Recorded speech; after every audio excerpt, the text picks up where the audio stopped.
Teaching licence मावि र निमाविको इक्जाममा आउन सक्ने सबै महत्त्वपूर्ण प्रश्न उत्तरहरू यस भिडियोमा समावेश रहेकोले भिडियो चाहिँ अन्तसम्म हेर्नु है। ल हजुरको धेरै समय नलिई भिडियोलाई सुरु गरौँ। पहिलो प्रश्न, अनिवार्य तथा निःशुल्क शिक्षा सम्बन्धी नियमावली 2077 मा वैकल्पिक शिक्षा सम्बन्धी व्यवस्था कति दफामा गरिएको छ? एकदम महत्त्वपूर्ण प्रश्न, बारम्बार आउँछ है यो प्रश्न। ल यसको चाहिँ सही उत्तर हो अप्सन बी, दफा 13। यसलाई चाहिँ कन्ड गरिहाल्नु होला है। त्यसैगरी दोस्रो प्रश्न, नेपालको संविधानको बालबालिकाको हक कुन व्यवस्था गरिएको छ? यसको चाहिँ सही उत्तर हो अप्सन डी, माथिको सबै। धारा 39 मा सम्बन्धी व्यवस्था गरिएको छ है। कति त धारा 39।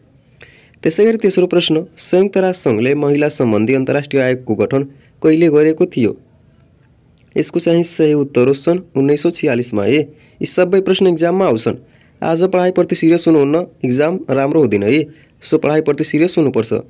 त्यसैगरी चौथो प्रश्न, अनौपचारिक शिक्षा परिषद कति सदस्य रहने व्यवस्था रहेको छ? यसको चाहिँ सही उत्तर हो अप्सन सी, 3 वर्ष। त्यसैगरी पाँचौं प्रश्न, अपराध पीडितलाई कानुन बमोजिम सामाजिक पुनर्स्थापना र क्षतिपूर्ति सहितको न्याय पाउने हक हुनेछ भन्ने व्यवस्था कुन हकसँग सम्बन्धित छ? यसको चाहिँ सही उत्तर हो अपराध पीडितको हक है। छैठौं प्रश्न, शिक्षा ऐन 2028 ले शिक्षाको मध्यमका सन्दर्भमा के कस्तो व्यवस्था गरेको छ? यसको चाहिँ सही उत्तर हो ए, बी, सी सबै गरेको छ है। हजुर चाहिँ पुरै अप्सन पढ्नु होला। ल सातौं प्रश्न, शिक्षक सेवालाई समावेशी बनाउनको लागि निर्धारण गरिएको प्रतिशत बमोजिम पदसङ्ख्यामा कुनै विवाद आएमा उक्त विवाद समाधान गर्ने अन्तिम निकाय कुन हो? अन्तिम निकाय भनेकोले शिक्षक सेवा आयोग हुन्छ है। यो प्रश्न चाहिँ टिप्पण गरिहाल्नु होला। तपाईहरूको लागि खुसीको खबर रहेको छ है। हामीले चाहिँ 2080-81 साल जस्तै यो साल पनि टिचिङ लाइसेन्सको अनलाइन क्लास चलाइरहेको छ। धेरै साथीहरू भर्ना गराई अध्ययन गरिराख्नु भएको छ। यदि हजुर पनि जसरी भए पनि यस साल पास हुन चाहनुहुन्छ भने यहाँ दिएको व्हाट्सएप नम्बरमा सम्पर्क गरी भर्ना गराउन सक्नुहुन्छ है। फीको कुरा गर्दा फुल कोर्सको 2000 मात्र हो, महिनाको होइन, फुल कोर्सको है। इक्जामसम्म 2000 मा हजुरले पढ्न पाउनुहुन्छ। फेरि बिचमा 1 रुपैयाँ पनि हजुरलाई तिर्नु पर्दैन है। सो पास हुनेछ भने भर्ना गराउन सक्नुहुन्छ। हामी कहाँ स्वागत छ है साथीहरू। यति बुझ्नुहोस्, तपाईँको फी खेर जाँदिन। सो दिएको नम्बरमा अहिले नै सम्पर्क गरी कुराकानी गरी भर्ना गराउन सक्नुहुन्छ है। ल त्यसैगरी नवौं प्रश्न, राष्ट्रिय शिक्षा आयोगको प्रतिवेदन 2049 अनुसार समाजलाई निरक्षरताबाट उन्मूलन गर्न डड्डर सञ्चालन गर्नुपर्छ। के सञ्चालन त? साक्षरता अभियान। त्यसैगरी 10औं प्रश्न, विद्यालयमा स्वच्छ शैक्षिक वातावरण तयार गर्ने कार्य कसको हो? यसको चाहिँ सही उत्तर हो गाउँ शिक्षा समितिको। ल 11औं प्रश्न, एउटै उद्देश्यका प्राप्तिका लागि सँगै काम गर्ने मानिसहरूको समूह नै समाज हो है। मानिसहरूको समूह समाज हो।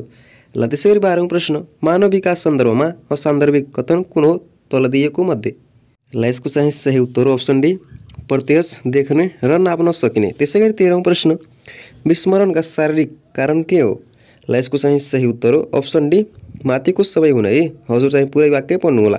ल 14औं प्रश्न, नेपालमा निजी स्तरका प्राविधिक शिक्षालाई सञ्चालन गर्न स्वीकृत गर्ने कार्यको थालनी कहिले भयो?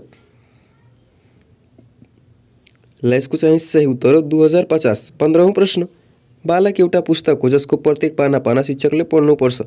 यो भनाइ कसको हो त? सही उत्तर रुस हो। यो प्रश्न हजारौं पटक इक्जाममा आइसकेको छ है र आगामी दिन पनि आउन सक्छ। 17औं प्रश्न, शिक्षक सक्षमता प्रारूप 2072 अनुसार सक्रिय सिकाइको लागि उपयुक्त शिक्षण विधि तथा सामग्रीको प्रयोग गरी सिकाइ सहजीकरण गर्ने विषय कुन सक्षमतासँग सम्बन्धित छ? यसको चाहिँ सही उत्तर हो अप्सन ए, शिक्षणका सिकाइका तौर तरिका सम्बन्धी ज्ञान। 18औं प्रश्न, गुणस्तरीय शिक्षाका सन्दर्भमा कस्तो शिक्षा उपयुक्त मानिन्छ? गुणस्तरीय शिक्षा ए। ल यसको चाहिँ सही उत्तर हो माथिको सबै।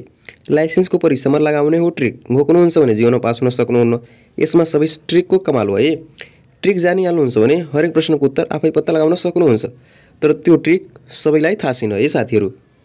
एउटा ट्रिक यो हो, माथिको सबै। लाइसेन्समा यदि कुनै पनि प्रश्नमा माथिको सबै आएको छ भने त्यसमा टिक लगाउनु होला है। माथिको सबैमा टिक चाहिँ लगाउनु होला, त्यही नै सही उत्तर हुन्छ। यस्तो 20औं ट्रिक रहेको छन् है जुन मैले क्लासमा भनिदिएको छु।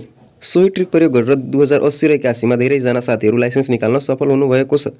सो यदि हजुरहरू पनि त्यो ट्रिक जान्न चाहनुहुन्छ, क्लास लिन चाहनुहुन्छ भने यहाँ दिएको व्हाट्सएप नम्बरमा सम्पर्क गरी भर्ना गराउन सक्नुहुन्छ है। भर्ना गराएदिनदेखि इक्जामसम्म मजाले पढ्न पाउनुहुन्छ एउटै फीमा।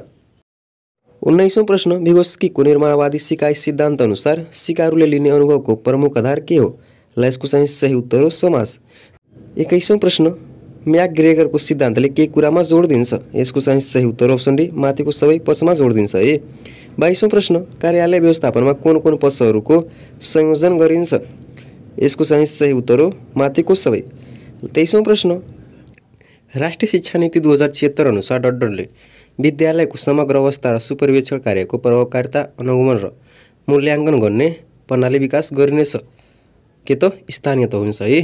ल 24औं प्रश्न विद्यालय सुधार योजना स्कुल इम्प्रुभमेन्ट प्लान निर्माणमा मुख्य भूमिका कसको रहेको हुन्छ?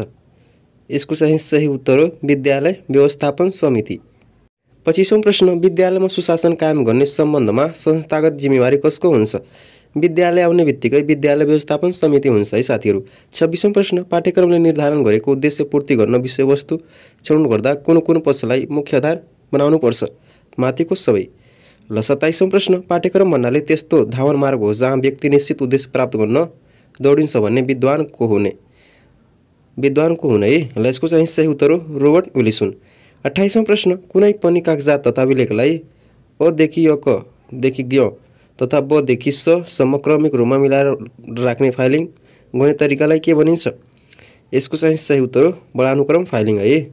29औं प्रश्न तलको मध्ये निरङ्कुश नेतृत्व विशेषता अन्तर्गत कुन पर्दैन? अप्सनै पर्दैन है। समर्थकको बल विचार तथा मनोमानीयको बढी प्रभाव पार्ने। 30औं प्रश्न शैक्षिक क्रियाकलापका लागि उपलब्ध शिक्षक भौतिक साधन तथा स्रोत कक्षा कोठा विद्यार्थी समय आदि पक्षहरूलाई चित्त व्यवस्थापन गरी शिक्षण प्रक्रिया सञ्चालन गर्ने प्रक्रियालाई के भनिन्छ? यसको चाहिँ सही उत्तर हो शैक्षणिक सङ्गठन। त्यसैगरी 31औं प्रश्न शिक्षण सिकाइमा स्रोत तथा सन्दर्भ सामग्री प्रयोग गर्नुको प्रयोजन कुन हो? यसको चाहिँ सही उत्तर हो माथिको सबै हो है एबीसी सबै हुन्। 32औं प्रश्न पाठ्यक्रमको सन्दर्भमा तलको मध्ये कुन भनाइ ठिक छैन? सही उत्तर अप्सन नै ठिक छैन है। शिक्षण सिकाइ प्रक्रियाको मूल आधार पाठ्यपुस्तक हो। 33औं प्रश्न विश्वसनीयतामा प्रभाव पार्ने बाह्य तत्त्व कुन हो? बाह्य तत्त्व सबै हुन्। ल 34औं प्रश्न विद्यालयमा शिक्षा अवसराङ्कन पद्धति कार्यविधि 2072 अनुसार निर्णयात्मक मूल्याङ्कन लागि लिइने परीक्षामा सहभागी हुनको लागि विद्यालय खुले वा पठन पाठन भएको कुल दिनको कति प्रतिशत हाजिरी पुरा गरेको हुनुपर्छ? यसको चाहिँ सही उत्तर हो 75%। त्यसैगरी 35औं प्रश्न लेटर ग्रेडिङ निर्देशिका 2078 अनुसार विद्यालय शिक्षाको कुनै पनि विषयको उत्तीर्ण हुने कति अङ्क प्राप्त गर्नु पर्ने व्यवस्था रहेको छ? ल यसको चाहिँ सही उत्तर हो 35 अङ्क। 36औं प्रश्न कुनै पनि सिद्धान्त निर्माण गर्न गरिने अनुसन्धानलाई के भनिन्छ? यसको चाहिँ सही उत्तर हो आधारभूत अनुसन्धान। ल 37औं प्रश्न तलको मध्ये कुन अनुसन्धानले अध्ययनको विषयलाई विशिष्टीकृत गर्दछ? यसको चाहिँ सही उत्तर हो कार्यमूलक अनुसन्धानले। 38औं प्रश्न अनुसन्धान कार्यमा तथ्याङ्कको सङ्कलनको द्वितीय स्रोतमा कुन पर्छ? यसको चाहिँ सही उत्तर हो माथिको सबै पर्छन्। ल 39औं प्रश्न www को पुरा रूप के हो? यो त सिम्पल नै छ है वर्ल्ड वाइड वेब। 40औं प्रश्न राष्ट्रिय पाठ्यक्रम प्रारूप 2076 अनुसार प्रारम्भिक बाल विकास र शिक्षा अन्तर्गत आधारभूत सिप सिकाइका लागि वार्षिक समय कति हो? यसको चाहिँ सही उत्तर हो 384 घण्टा। 41औं प्रश्न राष्ट्रिय पाठ्यक्रम प्रारूप 2076 अनुसार आधारभूत शिक्षा 4 देखि 5 मा कतिवटा विषयको व्यवस्था गरिएको छ त? 7 वटाको है। ल 42औं प्रश्न फ्लाटिन सामग्री प्रयोग कुन कुन देशबाट भएको मानिन्छ? यसको चाहिँ सही उत्तर हो अमेरिका र बेलायती। सबै प्रश्न एक्जाममा आउँछन् है। आज सिरियस हुनुहुन्न भोलि गएर पस्ताउनु पर्छ। ल त्यसैगरी अर्को प्रश्न प्रयोजन विधिले मूलत कुन कुरामा जोड दिन्छ? सही उत्तर कार्यात्मक सिकाइमा। 44औं प्रश्न विद्यार्थीलाई कुनै कक्षामा भर्ना गर्नुभन्दा अगाडि गर्ने मूल्याङ्कनलाई के भनिन्छ? यसको चाहिँ सही उत्तर हो स्थान निर्धारण मूल्याङ्कन। त्यसैगरी 45औं प्रश्न माध्यमिक तह अन्तर्गत प्राविधिक तथा व्यावसायिक धारतर्फका लागि कहिलेदेखि 30 दिने कार्यरत तालिम दिने व्यवस्था सुरु गरियो त? 2071 देखि। 46औं प्रश्न 2 महिला र 2 पुरुष तास खेल्न बसिरहेका छन् र आम्ने सामनेमा एउटै लिङ्गका खेलाडी रहेका छैनन् साथै कुनै महिला खेलाडी पूर्वतर्फ फर्केकै छैन र एक पुरुष दक्षिण फर्केको भए महिलाहरू कुन कुन दिशातर्फ फर्केर रहेको होलान् त? उत्तर र पश्चिम है। ल 47औं प्रश्न विद्यालय क्षेत्र सुधार कार्यक्रमले शिक्षण सिकाइ क्रियाकलापको अभिन्न अङ्गको रूपमा डटको विकास गर्ने व्यवस्था गरेको छ त? सही उत्तर सूचना र सञ्चार प्रविधिको है। यो थियो यस भिडियोको केही महत्त्वपूर्ण प्रश्न उत्तरहरू है। अब केही दिनमै लाइसेन्सको फर्म खुल्छ है। तयारी चाहिँ मजबुत बनाउनुहोस्। त्यसको लागि क्लास पनि चलिरहेको छ। हाम्रोमा भर्ना भएपछि 3 जना सरहरूबाट हजुरले पढ्न पाउनुहुन्छ र पास हुने ग्यारेन्टी लगभग 100% नै भन्न सकिन्छ है।